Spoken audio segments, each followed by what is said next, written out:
Good afternoon, folks, and my colleagues from Germany. Guten Tag. Um, Ich habe 7 Jahre Deutsch gelernt, but I'm not going to speak in German today. I'll spare the rest of you guys. So, what I want to do is, looks like I'm the opening act for Eve and Ian as people are gathering. So I'll keep you entertained. What I want to do is share some experiences from some customer interactions, right? One of the things that I treasure the most is working with a number of customers, both at the IT as well as the CISO level. We have yearly conferences where we gather a number of executive from customers and work with them on key issues. So I think it's a set of patterns that I think would be very beneficial for this team as well. Anybody in the role of a CISO or a CIO office, office of the CIO, or risk office? Show of hands. Okay, there's a few. So some of these topics will resonate with you, as well as colleagues from IAM. So there's two key things that we see driving some of the programs impacting both security and identity and access management. The first one is, how do we keep the bad guys out, right? I'm not going to go into the details of it. Most of you are familiar with this, but I think it's there, and everybody wants to not make the headline news.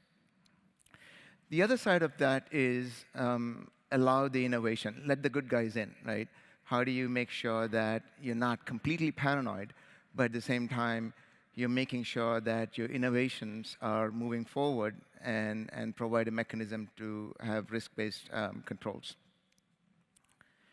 So if you look at the current lay of the land, security is not a new thing to many, many organizations, 20, 25 years. The landscape looks somewhere like this, right? Number of different products, disparate solutions, some of them work together, duplications.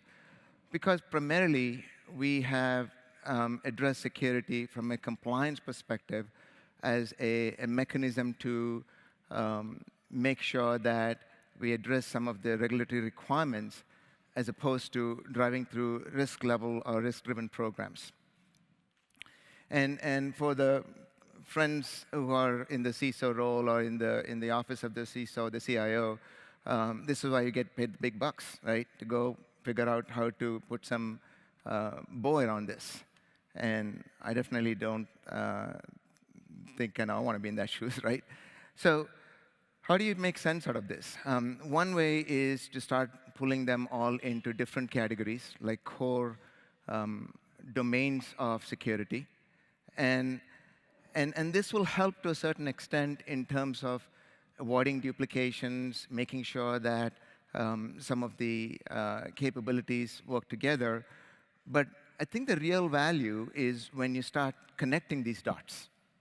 This is when you will start being able to flow information back and forth. And it's an analogy very similar to the human body, right?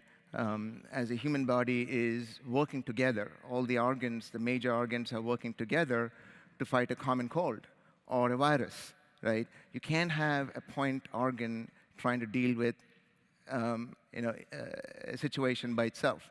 You have to work together to work with the entire body, and the analogies applies to the security principles as well. We look at the security as an immune system so that information is flowing between these different core capabilities so that you can start addressing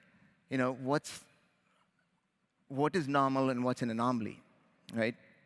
This is when you can address questions like, is this a standard behavior or an anomaly, and based on that, take the appropriate actions. Now, in addition to trying to make sense of what you have within the organization, integration is not complete until you start involving the ecosystem, the partner ecosystem as well, right? Which is trying to leverage what's out there in terms of a threat space, the global intelligence, the best practices from your industry, as well as the other subject matter experts. That's when you start seeing the real value of addressing some of the key security requirements. Let's take, for example, right? Um, once you start joining these dots, you start addressing some of the problems. Let's take, for example, this one. This is where you're allowing your employees with BYOD, right, to be able to integrate with your existing identity and access management systems so that they're not only coming in for authentication, strong authentication, but also take into consideration policy-based enforcement, compliance, et cetera. Similarly, identity and access management has to be integrated with the fraud systems, right, for your consumer access, because it's an unmanaged device there. So how do you make sure that you're detecting there is either fraud or no fraud or threat or no threat? Based on that, you then come up with the appropriate risk score that is then drive how you access or how you allow them to access applications. And you can continue traversing this map and come up with various examples, right? This is an example of how data governance and identity governance need to come together to address some of the compliance requirements. You can also look at this as how data and privileged identity management need to come together for addressing the insider threat, right? So you get the point of how once you have an immune system, traversing each of these triangles will give you some key value adds. So at the cost of probably, biting off more than I can chew, I'm going to try to take, a deep dive of 2 to 3 examples fairly quickly, right? And I'm using some of the key initiatives that typically fund these programs. Typically at the security office level, we see programs that are driven to reduce the complexity and optimize the program to be more risk-driven versus a compliance-driven program. Or initiatives to go address insider threat or external threat, right? Compliance doesn't go away. There's always projects funding compliance, but it's become deeper and more contextual, right? And plus, programs to go and deal with innovation, right? How do you move from a workloads to cloud, or adopt cloud applications, or adopt mobile? These are the innovations from the business that you don't want to stop, but allow them to be successful. So if you take one example, right? This is the thesis, and I'll follow it up with a customer example so that hopefully that conveys the point, right? The thesis over here is that to be able to deal with insider threat, there's 2 ways of looking at it. One is managing the risk of insider threat, which is how do you go find out all your critical data and put some controls on it so that you're making sure that the right people get access to the right sort of data or information. The other side of the coin is how do you go detect that insider who could potentially be a threat, whether it's malicious or non-malicious or intentional or unintentional, that's besides the point. So if you look at the first one, data and identity have to be integrated, right? Specifically, privileged identity management.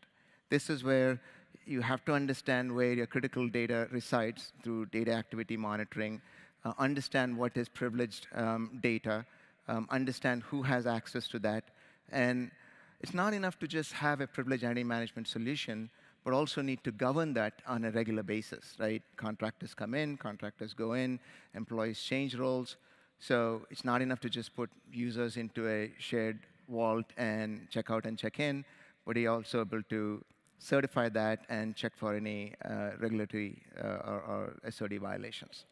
So that's why you see that integration at the bottom. Red over here means integration. Green is the value or the inherent assumption that you would get out of IAM. Now, that helps in terms of mitigating the risk. On the other side, over here, the example is just showing identity and access management, network and data. All of that information has to go to some level of security intelligence, user activity monitoring, so that you can then figure out through machine learning, through correlations, how do you go find that insider who could potentially be at risk, right? Whether, again, it is somebody who's a user, or it could be a bot, like an application. It could be somebody clicking on a phishing link, and that downloads a bot, and that could result in an insider as well, right? So the flip side of that is to take that information, correlate all of that, and then identify the insiders so that you can then take the appropriate action to either block it or drive the appropriate remediation program. So this is an example of one such integration which helps with the insider threat, right? As an example, there's actually two customer examples over here. One is coming from the left-hand side, right? This is a large electronics manufacturing company. They had a privileged identity management system, right, able to say that, John Doe is able to check out a password or a key for access to a database, right? On the other side, you have the database activity monitoring to say that this is DB admin trying to do some SQL queries on this. There's no correlation between them, right? So by pulling them together, you're able to say, John has, in the capacity of the privileged user, has checked out a password and used that to do some privileged activity, right? That's when you can define some of the rules and baseline and anomalies to find out if anything suspicious going on. On the flip side, and just to continue the story on the third one over here, you have to maintain that constant state of compliance by providing that governance to John to make sure that his role or any of his job functions did not change, or if it need to change, he still has a continuous need to have access to the critical resources.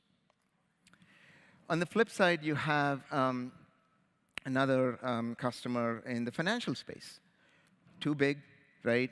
Not able to monitor or not able to gather all the information, all the data sources, and discover them. They want to go after the users.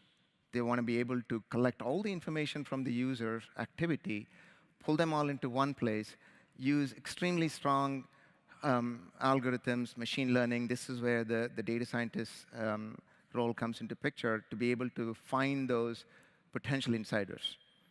Once you find them, then you can the question of, how do you go and drill down to say what caused it? And some could be real, some could be not real. So that's an example of, how that helps some of the real problems. Here's another example. I'll try to go a little bit faster on the next ones, just to give you an idea. This is the use case for demonstrating compliance, right? This is where identity and identity governance and data governance have to come together, right? So that you have a consistent view of how do you provide access to the right resources, and not just from the people perspective, but also from the data perspective. And data over here means structured as well as unstructured, right? And once you have that, then it's easier to basically say, how do I provide that governance to ensure that the right user has access to the right sort of resources, detect any violations, and then be able to constantly monitor that so that you're continuously validating that the user is indeed doing the right things based on access privileges. In this case, it's not a great story, so I'm going to be very careful in not giving you any clues, other than the fact that this is a large financial institution, right? Very mature, as you can imagine, with many financial institutions. And they have identity and access management solution, not one, but more than one, right? Directory solutions, virtual directories, log management. They still failed audits, right? Not something to sneeze about, right? It was an expensive proposition. The situation over here was in terms of understanding all the different resources, all the different assets they have, to be able to then put the appropriate governance. So the customer over here, what they did was to apply the data protection capabilities to discover data, be able to classify into high, medium, low, and then be able to see, okay, what is that risky data, and is it being governed properly? And as you can imagine, not all risky data was being governed. They were going after the systems. Hence, they were failing audits, right? This is an example of how getting the data governance as well as identity governance together helped them save millions of dollars a year. Again, going back to the point on the previous page, you got to continuously monitor it to make sure that that's still true. So there's a couple of other scenarios, and I think I'm trying to combine some patterns in the interest of time. But this is a use case for mobile adoption as well as context-based access, right? This is an opportunity to say, if you're coming from the left-hand side, which is basically employees accessing applications, you need to be able to integrate with some of the EMM capabilities or mobile device management capabilities, right? Be able to understand that there's a appropriate association of the user to a mobile device so that as they're coming in to access corporate data, you're not only checking to do a proper user experience of single sign-on, but also checking for compliance and policy enforcement before you can allow them access to applications, which these days are either on-prem or off-prem, right? Either way, adopt some context-based access principles to do that.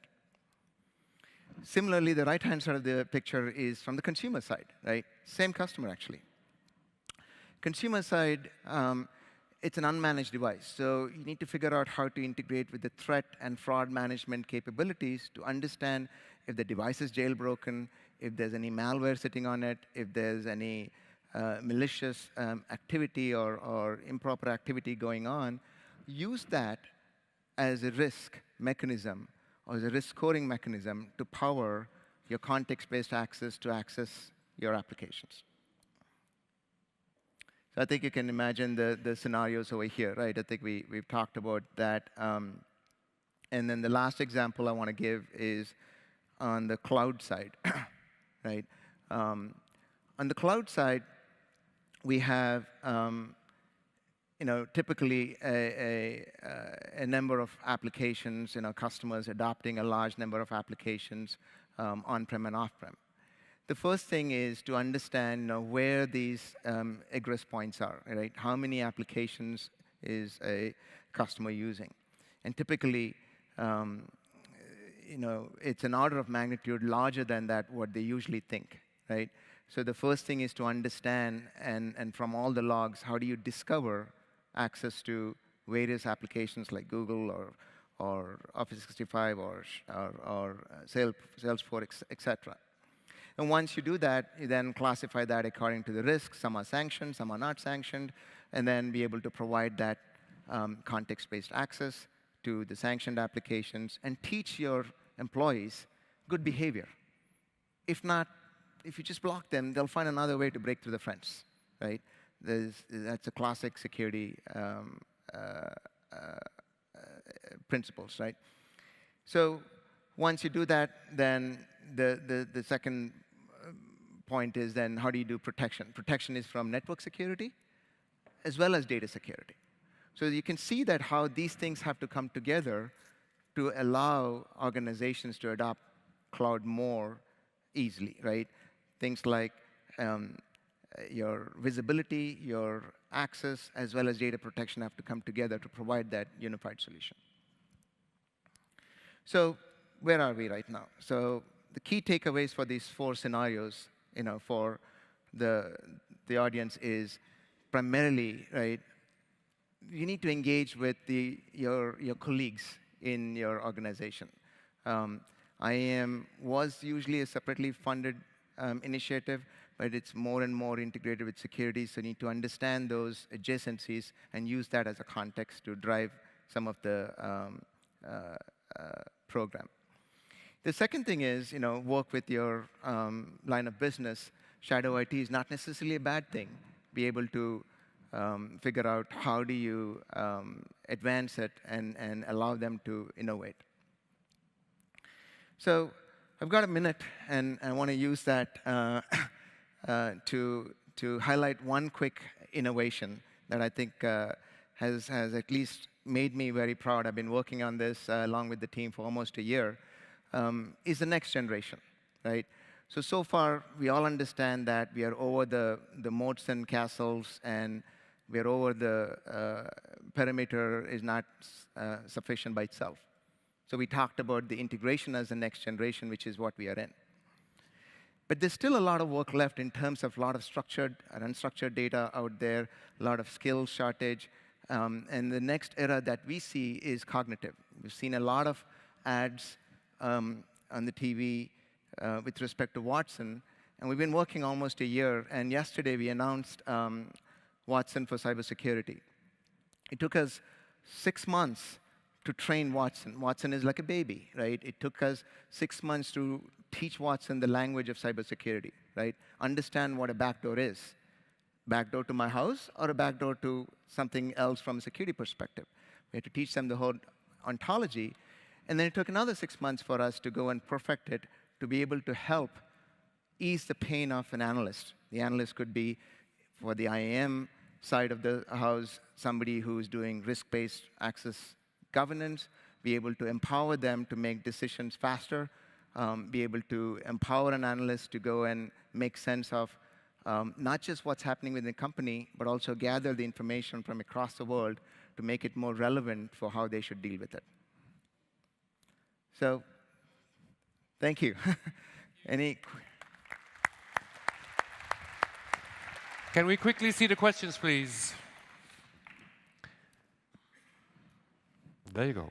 Oh, okay, there you go. As well. So, can anybody read it? Or? Yeah, do you mean by immune system one that is 100% immune against all types of malware/attacks, or one that does allow a certain level of infection, like the human body? Right. It's the analogy is with the human body, right? You cannot catch everything, but the idea is if some of the key capabilities of security functions work together, you have more chances of fighting against malware, fighting against threats, and be able to understand who has come in from what network, what did they try to do, so that you can evaluate against the baseline and see if it's malicious or non-malicious, right? So the analogy is like a human body, but okay. Next one, where are the natural intersections of IAM and other security initiatives? So the natural security intersection, we showed that map, right? Things like insider threat, things like external threat. Obviously, DLP is a big one. Insider threat seems to be the big one these days. Cloud access to cloud applications, mobile applications, some of the attack chains. Identity provides a context to security, right? Without that, you're just seeing a whole bunch of network packets in the ecosystem. So there's many areas of intersection, and that's what we were trying to show with that map. Okay, and quickly, the last one, is data classification now moved up with related metadata a precondition to implement an efficient threat protection on business data? I wouldn't say it's a precondition. It helps, right? Obviously, you cannot go and discover all the data and try to go and solve every problem, right? There's limited resources, both in terms of funding as well as skills. What classification helps you in trying to prioritize where to focus so that, like the example I was giving, in this case, the company was focusing on the wrong things. By doing that, it helped them go and focus on the right things to at least save some dollars. Thank you very much. Thanks again. Thank you.